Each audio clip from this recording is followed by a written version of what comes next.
ลองงานพระเยซูให้โลกได้รู้เป็นวันยิ่งใหญ่นักหนา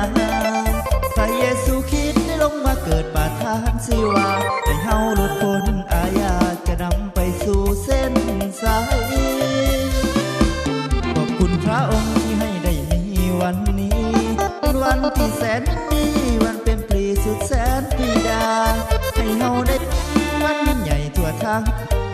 พระองค์จึงได้ลงมานอนในหางยานามว่าเยซูในวันนี้เป็นวันดีสุดแสนใหญ่ในวันนี้เป็นวันดีสุดแสนใหญ่พระเจ้าบอกให้เฮาได้สิ้นสมองค์พระเจ้าผู้มีความเมตตาของพระเยซูมาไถ่บาปเฮาแล้วท่านพี่น้องรับเอาได้ทานพระเจ้าเตรียมไว้ทานอยู่ฟ้าสวรรค์วันคริสต์มาสพระองค์ประกาศความรอดบอกให้เฮามีความสุขน้องทุกคนที่ได้รับเอาพระเยซูเจ้าฮักเขาสู่นิรันดร